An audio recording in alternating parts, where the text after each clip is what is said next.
Welcome my wealth creators. I am thankful to all of you. आपने जितने मेरे सभी वीडियोस को सराहा है, थैंक यू फॉर दैट। ये नया कंटेंट लेके हम आ रहे हैं which is new because of airport is operational now. I repeat, 25 दिसंबर 2025 को एयरपोर्ट ऑपरेशनल हो गया है, जिसके बारे में मैं कई दिनों से, कई सालों से बात कर रहा था कि एयरपोर्ट ऑपरेशनल होने से पहले यहाँ पे एंटर कीजिए। अभी इस वीडियो में हम देखेंगे कि 2031 दैट इज आफ्टर 5 इयर्स क्या क्या चीजें यहाँ पे होंगी, क्या क्या बन चुका होगा। If you visualise in a right way कि क्या होगा, it can help you to take decision now. देखिए, ये क्वेश्चन मुझे काफी लोगों ने पूछा था कमेंट्स में, वन ऑन वन मीटिंग में, ऑफलाइन इवेंट्स में, कि क्या होगा सर, 3 साल के बाद यहाँ क्या आएगा, 5 साल के बाद क्या क्या हो गया होगा। तो ये मेरा एनालिसिस है, डिस्क्लेमर है कि it's my opinion, my understanding, what I got overview of the news facts.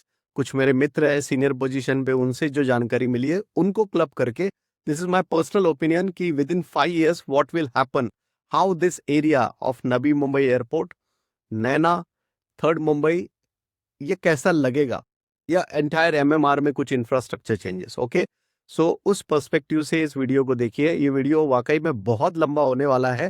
Try to make 1.5x से, या चैप्टर वाइज आप इसको देख सकते हो। Again thank you once again for watching, engaging on my content. इस वीडियो को भी लाइक कीजिएगा एंड शेयर कीजिएगा राइट लोगों तक। First important is Mumbai Airport. Deepa Patil Navi Mumbai Airport is operational. First runway and first terminal is operational. 25 दिसंबर 2025 को पहली flight यहाँ पे लैंड हुई। That was the historic day, क्योंकि यहाँ से भारत की सुपर पावर बनने के लिए भी एक महत्वपूर्ण साबित होगा, क्योंकि लार्जेस्ट कार्गो मूवमेंट भी यहाँ से होगा इस एयरपोर्ट से। पोर्ट एयरपोर्ट का कॉम्बिनेशन भी यहीं पे है, और 9 करोड़ पैसेंजर्स यहाँ से ड्राइव करेंगे, मूव करेंगे। 2 पैरेलल रनवेज होंगे जो पहले के मुंबई एयरपोर्ट में नहीं थे, पहले वो क्रॉस थे। ओके, सो इसका कैपेसिटी मोर देन डबल होगा। ऑलरेडी मुंबई एयरपोर्ट बिजिएस्ट है, ये उससे भी ज्यादा बिजी होगा। तो विद दैट एक्साइटमेंट, ये वो पहला फ्लाइट है जो लैंड हुआ था 25 दिसंबर को, इंडिगो का, फ्रॉम बैंगलोर। सो ये 2031 तक क्या क्या होगा उसको थोड़ा समझते हैं। थोड़ा माइंड नोट मैंने बड़ा बनाया है ताकि आपको पूरी क्लैरिटी एक ही झटके में, एक ही वीडियो में आ जाए। So try to watch with 1.5x। Okay, अगर आपको समय बचाना है। देखिए, मैं हमेशा नागराज मॉडल की बात करता हूँ कि नागराज मॉडल क्या है। नागराज मॉडल मतलब, अगर आप, ये मेरा अंडरस्टैंडिंग है, किसी नाग को, किसी स्नेक को आप छोड़ दो एयरपोर्ट से, तो विजुअलाइज कीजिए कि वो किस तरफ जाएगा। जैसे या पानी का भी मॉडल कोई लेते हैं कि पानी अगर हम यहाँ से बहा दे तो वो किस तरफ बहेगा, उसी तरह से रियल इस्टेट भी बढ़ता है, ऐसा कुछ लोग मानते हैं। So it's a snake model, Nagraj model हम कहते हैं। कि इमेजिन कीजिए कि नवी मुंबई एयरपोर्ट जो अभी ऑपरेशनल है, वहां से अगर किसी स्नेक को छोड़ दिया जाए तो किस रास्ते जाएगा। जिस रास्ते जाएगा, पहाड़ियों के बीच से, जिस जिस एरिया में जाएगा, वो मूव लेते लेते वैसे ही रियल एस्टेट भी बढ़ेगा, ये मेरा अंदाजा है। ठीक है, तो ये नागराज मॉडल थोड़ा कॉमेडी लगता है काफी लोगों को, but it works at many, in many cases. First point is Navi Mumbai international airport is operational, जिसके बारे में मैंने बात कर ली है ऑलरेडी। टर्मिनल 2, 3, अगले टर्मिनल्स, मतलब 4 टर्मिनल और 2 रनवेज यहाँ पे होंगे, दोनों पैरेलल रनवेज। ये 2031 तक फुल्ली फंक्शनल हो जाएंगे। आज एक टर्मिनल, एक रनवे चल रहा है। 2031 में मैं आपको सीन दिखा रहा हूं। हर एक पॉइंट में आपको विजुअलाइज करना है कि 2031 में, मतलब 5 साल बाद, क्या हो चुका होगा। अगर आप ठीक से विजुअलाइज करते हो तो आप ठीक से डिसीजन ले पाओगे। That's why this is very very very important. First point, Navi Mumbai airport कैसा दिखेगा 2031 में, तो उसके चारों टर्मिनल और कार्गो फुल्ली ऑपरेशनल हो जाएगा, दोनों रनवेज दौड़ेंगे। 9 करोड़ पैसेंजर और 3.25 मिलियन मेट्रिक टन कार्गो वहां से मूव होना शुरू हो चुका होगा। This will be easily comparable with Heathrow airport. तो ये वर्ल्ड लेवल पे एक बहुत बड़ा एयरपोर्ट, साउथ ईस्ट एशिया का तो पूछिए मत। ये एक बहुत इंपॉर्टेंट हब बनेगा, क्योंकि इसको सपोर्ट कर रहा है JNPT पोर्ट, जो कि खुद ऑलरेडी 70% ट्रैफिक कार्गो मूवमेंट वहां से कर रहा है, कंटेनर ट्रैफिक कर रहा है, एक्सपोर्ट कर रहा है। तो ये पोर्ट एयरपोर्ट का कॉम्बिनेशन बहुत जबरदस्त ड्राइव करेगा 2031 में। It will attract aviation, hospitality, logistic, high and commercial demand. ठीक, आगे भी कुछ मुद्दे इसके रिलेटेड, उस पर बात करते हैं। Region becomes India's largest aviation hub, इसमें कोई शंका नहीं है। आज भी अगर देखें तो मुंबई एयरपोर्ट एक इम्पॉर्टेंट हब है। इस पे एक सीरीज आई थी अभी रिसेंटली, स्मगलिंग पे, आपने देखी होगी नेटफ्लिक्स पे, अगर नहीं देखी है तो प्लीज देखिएगा, बहुत ब्यूटीफुल सीरीज उन्होंने बनाई है। आई थिंक तस्करी, तो तस्करी देखिएगा, आपको नवी मुंबई एयरपोर्ट का इंपॉर्टेंस पता चल जाएगा, इवन ग्लोबल लेवल पे भी। Having said that, second point is AeroCity, the engine of future jobs. AeroCity जैसे दिल्ली एयरपोर्ट के पास बनी है, वैसे ही airport based industrial cluster is planned around NMI, Navi Mumbai international airport. It is expected logistic, warehousing, airport services, ये सब उस area में होगा। ये बिल्कुल एयरपोर्ट के नीचे पुष्पक नगर के बाजू में प्लान्ड है। Aerocity I am talking about, ये ऑपरेशनलाइज हो चुका होगा in 2031. It will generate thousands of direct and indirect jobs.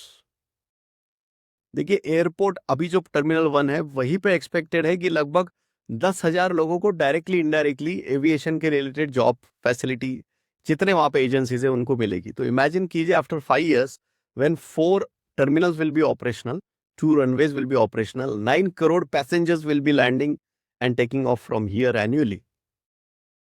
कितना बड़ा इम्पैक्ट होगा। AeroCity is one of the reason. It will again increase the residential and rental demand drastically. देखिए, हर एक point में आपको समझना है। देखिए, मैं हमेशा कहता हूं कि ideas are worthless unless you act upon it. जितनी जानकारी आप ज्यादा भरोगे ना, जानकारी अभी आसान है, हर एक यूट्यूब चैनल पे हर कोई बंदा बहुत सी जानकारी दे रहा है। जानकारी लेके हमको कुछ नहीं करना है, जानकारी लेके कनेक्ट करके डॉट्स को डिसीजन लेना है। that matters the most, right? By the way, click on the like button, hit the like button and share this content with someone who really need this information. Please do that. And I'm again thankful to all of you for engaging all my content. देखिए, हर एक point जो है वो आपको 2031 का visualisation दिलाएगा। ये question काफी लोगों ने पूछा था, इसलिए मैंने इस पे कंटेंट बनाने की कोशिश की है। Next is important point, which is education city, EduCity. EduCity यहाँ पे 7 से ज्यादा इंटरनेशनल यूनिवर्सिटीज आ चुकी होगी। अभी 5 का LOI साइन हो चुका है। देखिए, it's a global standard educational zone. 5 foreign universities have already sign the LOI, letter of intent, government of Maharashtra के साथ।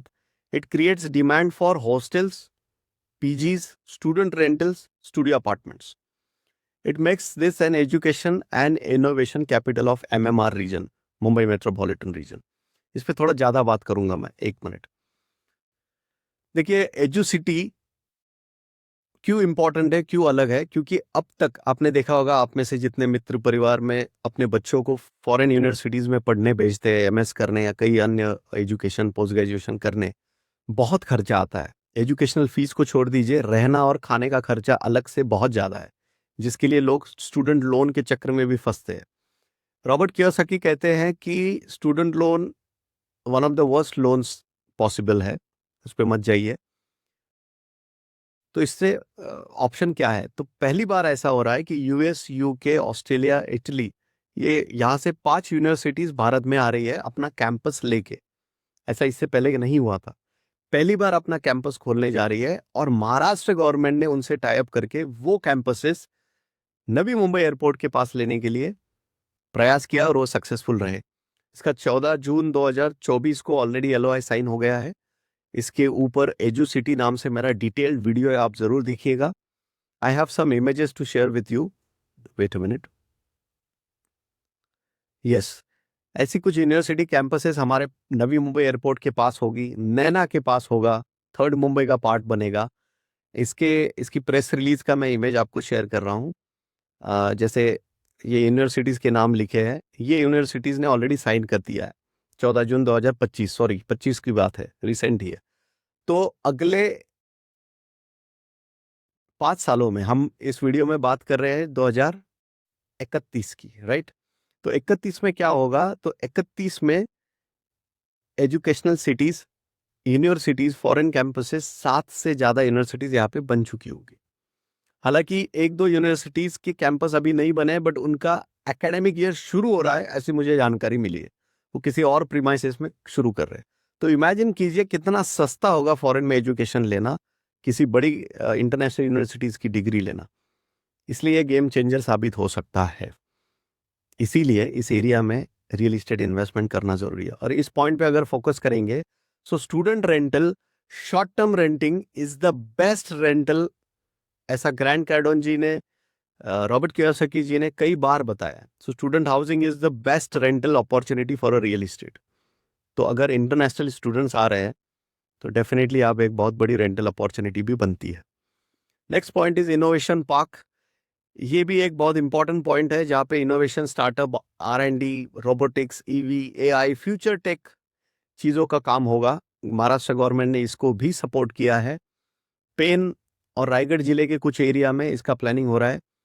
TPS जितने नैना के हैं, उसमें से जो पलसवा फाटा से नीचे पणजी जाने वाला हाईवे है, उसी पे पेन आता है। जो नॉन महाराष्ट्रियन मुझे सुन रहे हो वो ठीक से सुने। पलसपा फाटा से आप अगर NH66 लेके नीचे जाओगे टूवर्ड्स पणजी, पेन तालुका आपको पड़ता है, उसके आसपास ये इनोवेशन पार्क का निर्माण हो रहा है। ये भी एक अच्छी अपॉर्चुनिटी हो सकती है। It will attract global and domestic companies. It will boost the local business, rental housing, commercial space demand. It makes Naina a future silicon valley, even the data centre capital. Data centre पे मेरा अलग से एक विस्तार से video आ गया है, आप जरूर उसको देखिएगा। अगर पॉसिबल है तो मैं डिस्क्रिप्शन में उसकी लिंक डाल दूंगा। डेटा सेंटर कैपिटल भी नवी मुंबई बनने जा रहा है। देखिए, data centre, machine learning, AI, innovation, robotics, ये सब कनेक्टेड चीज है। इस पे एक इमेज है मेरे पास आपके लिए। Tata announces investment of 11 billion in innovation city. देखिए, हर एक चीज, this is the news. Tata group invest $11 billion, just imagine. ये अभी की रिसेंट न्यूज है, जब मुख्यमंत्री जी डावोस गए थे, वहां पे टाटा ने अनाउंस किया कि हम लोग इन्वेस्ट करने को तैयार है। और ये इनोवेशन सिटी भी काफी हद तक बन चुकी होगी आफ्टर 5 years, 2031 तक। हर एक बार, हर एक न्यूज के साथ मैं आपको बताने की कोशिश कर रहा हूं कि if we are getting delayed in taking decision to invest in this real estate region, शायद आप 30 साल तक चुक जाओगे, क्योंकि इंडिया का best and the first is coming here. इसलिए मैंने कई दिनों से इस पे वीडियोस बनाए, काफी लोगों तक इसकी बात पहुंची। NRIs ने मेरे साथ मीटिंग की है, नॉर्थ साइड से बहुत से इन्वेस्टर ग्रुप्स ने मेरे साथ मीटिंग की 1-on-1। मैं आपको भी रिक्वेस्ट कर रहा हूं, if you want to get details about this region, आप डिसीजन लेने में थोड़ा परेशानी आ रही है आपको, तो you can connect with me on Zoom। 1-on-1 meeting, of course it's paid meeting, उसका लिंक मैं डिस्क्रिप्शन में दे रहा हूं। You can connect with me and understand the things, fine tune your investment decision. Please do that. Coming back to mind node, innovation city भी 31 तक बनने वाली है। इसका मतलब है कुछ तो बड़ा इस एरिया में होने वाला है, और रियल एस्टेट के लिए ये सपोर्टिव रीजन है, हर एक चीज जो मैं बताते जा रहा हूँ। Virar Alibag multi modal corridor, MMC multi modal corridor, आप जानते हो एक तरह से आ, इस MMR रीजन का रिंग रोड है। ठीक है, तो ये 126 किलोमीटर है विरार से अलीबाग तक, और ये 16 लेन का है। विरार अलीबाग भी इसको रोड कहते हैं। ये 16 लेन का है, जस्ट इमेजिन, वाइडेस्ट रोड कहा जा सकता है इसको। ये इस पे मेट्रो लाइन होगी, मल्टीपल मोड्स ऑफ ट्रांसपोर्ट होंगे। MMC पे मेरा विस्तार से वीडियो आप देखिएगा। It will pass through Naina TPS 11, इसलिए भी TPS 11 पे मैं ज्यादा फोकस कर रहा हूँ। It's the nearest from the airport, and this MMC is also passing through TPS 11, one of the longest stretch. It reduces travel time drastically. देखिए, MMC क्यों बन रहा है, जो 2031 तक बन चुका होगा, हमारा अंदाजा तो है कि 3.5 सालों में ही बन जाएगा, क्योंकि एमएमसी ऑलरेडी मोरबे तक बन गया है। आप अगर गूगल मैप पे जूम करके देखो तो टनल का काम भी हो गया है। आप उस पे देख सकते हो कि काफी ऑलमोस्ट 50% काम हो चुका है, 50% बाकी है जब वो एयरपोर्ट तक पहुंचेगा। आगे का और समय लगेगा, बट मोटा मोटी 5 साल में ये रोड बिल्कुल कंप्लीट हो जाएगा, जिसकी वजह से डीएमआईसी का ट्रैफिक दिल्ली से आने वाला और समृद्धि से आने वाला पूर्वी राज्यों का, विदर्भ का ट्रैफिक, कार्गो आसानी से एयरपोर्ट तक, पोर्ट तक या अलीबाग तक मूव कर पाएगा। ये बहुत बड़ा बाईपास मुंबई के लिए बनने जा रहा है। It will connect Panvel, Taloja, Kalyan, Bhiwandi, Vasai, Virar, Alibag. ये हर एक रीजन एक दूसरे से जुदा था, इनको कनेक्ट करने का काम, इन सभी बीड्स को एक थ्रेड में बांधने का काम एमएमसी करेगी। और इंपॉर्टेंट बात है कि अगले 5 सालों में, मेरा कहना है 3-3.5 सालों में ही ये कंप्लीट हो जाएगा। ये हर एक चीज यूनिक है मुंबई के इतिहास के लिए। ये शायद आगे 25-30 साल तक ये इंफ्रास्ट्रक्चर चेंजेस नहीं होंगे, नए नहीं आएंगे, इसलिए इस पे सोचना जरूरी है। कंप्लीशन ऑफ टीपीएस जोन्स, जो मैं नैना की बात करता हूँ, Navi Mumbai influence notified area, नवी मुंबई एयरपोर्ट के बिल्कुल बाजू में ये एनएम नैना रीजन है, जिसमें टाउन प्लानिंग स्कीम्स बन रही है, टाउन प्लानिंग स्कीम 1 से लेके 12 तक। इनका काम भी काफी कंप्लीट हो जाएगा। Road, drainage, electricity, open spaces, ये हालांकि अभी एलएनटी इंफ्रा को काम दिया जा चुका है, रोड का मार्किंग भी हो चुका है, बहुत जल्द उसका काम शुरू हो जाएगा। Because if airport is operational, Naina जिन्होंने अपना नाम ही नवी मुंबई एयरपोर्ट से डिराइव किया है, तो वो भी तो ऑपरेशनल होना जरूरी है। They cannot afford to delay. Still मैं उसको 3-3.5 साल या मोटा मोटी 5 साल का समय दे रहा हूं कि ये 5 साल में कंप्लीट हो जाएगा। ऑल टीपीएस शुरुआत होगी टीपीएस 11 से, टीपीएस 10 से, अकॉर्डिंग टू मी। टीपीएस क्या होता है, ये 2 वीडियो आपको पक्का देखना है, लैंड पुलिंग स्कीम और टाउन प्लानिंग स्कीम। इसके लिंक्स मैं साथ में दे दूंगा आई बटन में या वीडियो डिस्क्रिप्शन में, जरूर देखिए, बहुत इंपॉर्टेंट है। ये 40% कन्वर्जन क्या होता है उसमें आपको पता चलेगा। तो 5 साल के बाद it will be easier for builders to launch townships and towers. हालांकि कुछ एरियाज में ऑलरेडी बड़े प्लेयर्स आ चुके हैं, पैराडाइज ग्रुप वहाँ पे है, मैराथन है, अरिहंत है, ऑलरेडी उनकी स्कीमें बन चुकी है। बट बहुत ज़्यादा तादाद में यहाँ पे लोग आएंगे, बिल्डर्स आएंगे। Best time is pre to 2031 investors to enter, मतलब उसके पहले आपको एंट्री करना है, अभी करोगे तो और ज़्यादा बेनिफिट रहेगा। So next few weeks you have to decide. Next point is rise of ultra modern township around NMI. देखिए अल्ट्रा मॉडर्न टाउनशिप किसे कहते हैं? एक तो हाई राइज, दूसरा बड़े players with big townships. Already Adani की बहुत बड़ी लैंड पार्सल यहाँ पे है, हीरानंदानी का फॉर्चून सिटी यहाँ से पास में ही है, एलएनटी रियल्टी है, गोदरेज है, ये सब बड़े नाम हैं। Already they have their big land parcels and schemes coming up. तो ऐसे और बढ़ेंगे इन नेक्स्ट 2-3 ईयर्स से, आपको दिखना शुरू हो जाएगा। 5 ईयर्स में वो कंप्लीट हो जाएंगे।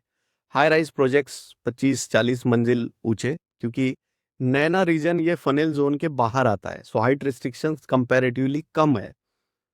उल्वे, पुष्पक नगर, करंजड़े में जितना हाइट अलाउड है उससे ज्यादा आप नैना रीजन में जा सकते हो। ये भी एक रीजन है जिसकी वजह से मैं नैना पे फोकस कर रहा हूँ मेरे इन्वेस्टर ग्रुप के लिए। आप भी, मैं भी आपको अपना ही समझता हूं, so you can also understand कि नैना रीजन क्यों जरूरी है। इस पे थोड़ा और इंफॉर्मेशन ढूंढिए, try to connect the dots and take decision. More than 50+ new developments will come by 2031। तब ऑब्वियसली रेट्स ज्यादा होंगे जमीन के, रियल एस्टेट के, किसी भी ऑप्शन के। So this is the time to take decision. Branded, बहुत बड़े बड़े ब्रांड डेवलपर्स आएंगे। Naina becomes the new real estate capital of MMR region. ये ऑलरेडी अभी है। जितने मैं लोगों से इंटरेक्ट करते जा रहा हूँ, मुझे पता है, 1-on-1 मीटिंग में, ऑफलाइन इवेंट्स में, ऑलरेडी लोगों को पता है कि नवी मुंबई एयरपोर्ट एक इम्पॉर्टेंट जोन बन चुका है। नैना रीजन की बात कर रहा हूँ, या थर्ड मुंबई में काफ़ी रीजन्स हैं जो अच्छे काम कर रहे हैं। आप भी अगर नए इस चीज़ को देख रहे हो तो मेरे पूरे वीडियोस सीरीज को देखिए, समझिए and try to take decision whatever may be the ticket size. आपका छोटा टिकट है, बड़ा टिकट है, आप बड़ा लैंड पार्सल लेना चाहते हो, आप ज़रूर इस पर सर्च कीजिएगा। And of course you can connect with me one on one, description में लिंक दिया गया है. I can help you to get deals. I am well connected with other partners, senior officers, जिनके थ्रू मुझे information भी मिलता रहता है और मैं खुद भी थोड़ा स्टडी करता हूँ. मेरा कम्युनिटी में कुछ अच्छे लोग हैं, आर्किटेक्ट्स है, सिविल इंजीनियर्स है, बिल्डर्स है, इन्वेस्टर्स है, जो हमेशा रेगुलर सीजन इन्वेस्टमेंट करते रहते हैं. सो मेरा पर्सपेक्टिव कुछ अलग होता है, तो मैं चीज़ों को थोड़ा अलग तरीके से देखता हूँ. That's why I am suggesting you to invest in this best area, right. Price appreciation की बात करते हैं, अगले 5 सालों में क्या होगा. Current land prices are growing 20 to 30% year on year in some belts, इससे भी ज़्यादा वो होंगे. Post airport, MMC and innovation park, ये 3 चीज़ें. एयरपोर्ट फुल्ली ऑपरेशनल हो गया 5 साल में, एमएमसी तैयार हो गया और इनोवेशन पार्क भी तैयार हो गया, तब बहुत बड़ी जंप आएगी. वो शायद 3 साल में भी कंप्लीट हो सकता है, मोटा मोटी सबसे ज़्यादा हम 5 साल पकड़ते हैं. 2026 से 31 is expected to be fastest growth phase. मित्रों, इसको राइड करना मत चुकिएगा प्लीज. ये वीडियो थोड़ा लंबा हो रहा है, but if you can understand my intention, किस इंटेंशन से मैं आपको रिक्वेस्ट कर रहा हूं, please try to understand, because 3x to 8x भी रिटर्न आप इसमें पा सकते हो. Of course it's a disclaimer, आपको अपना सीए, आपका वकील, ड्यू डिलीजेंस सब करके राइट इन्वेस्टमेंट करना है, क्योंकि इस एरिया में गलत काम करने वाले भी लोग हैं, सही काम करने वाले भी लोग हैं. So you have to be cautious while entering into real estate, but you can make big sums. You can have a giant leap into your financial life if you are entering at the right time. This is मतलब मेरी बहुत क्या कहते हैं उसको, request होंगी आप सबके लिए कि don't miss this chance. Okay, now last, how to start investing here. क्या करे. Don't rush blindly. मैं हमेशा कहता हूं, don't be impulsive. Understand each and every fact. Naina क्या है, रीजन कैसा है, कौन से अथॉरिटीज यहाँ पे काम करते हैं, टीपीएस कैसे वर्क होता है, FSI and many other terms. Guidance, legal clarity होनी चाहिए आपको. फाइनेंशियल स्ट्रेटेजी, इसलिए मैंने सीए और वकील का नाम लिया था, आपकी टीम में होना चाहिए. बहुत ज़्यादा खर्चा नहीं आता है. You must have a CA and dedicated advocate with you when you are entering in real estate. कहीं भी, नैना के लिए तो ज़रूरी है. राइट प्रॉपर्टी सिलेक्शन, इसके लिए शायद मैं गाइड कर सकता हूँ आपको. You can connect with me, one on one meeting का लिंक साथ में दिया है और यही मैंने यहाँ पे भी दिया है. You can connect with me by booking one on one meeting. और ज़रूरी नहीं कि सबको मीटिंग अटेंड करना ही है, बिकॉज मैं भी अभी धीरे धीरे मेरी वन ऑन वन मीटिंग कम करते जा रहा हूँ, because I don't get time. आपने देखा होगा, जो मेरे को रेगुलरली फॉलो करते हैं, मीटिंग के जो चार्जेस थे वो धीरे धीरे हमने बढ़ाए ताकि कम से कम लोग आ पाए. क्योंकि देखिए, ये it's a time leverage for me. मैं इंफॉर्मेशन फ्री ऑफ कॉस्ट दे रहा हूँ. वन ऑन वन मीटिंग करते ही बहुत सा समय चला जाता है. So I am trying to make it more and more expensive. Still, some slots are available. You can book. By the way, if you go through all the videos, पूरा series airport operations के पहले और बाद वाला, तो आपको बहुत सा कंटेंट मिलेगा, बहुत सा इंफॉर्मेशन मिलेगा जो आपको डिसीजन लेने के लिए मदद करेगा. सो माय इंटेंशन इज, मैं हमेशा कहता हूं कि ideas are worthless unless you act upon it. तो action is important. Only information लेके चुप मत बैठिए. Take decision whatever may be your ticket size. Try to meet me and connect with me, and don't forget to like this content, share this content with someone who may need it, and please keep watching me. Thanks again for engaging on my content. Thank you. Take care. Bye bye.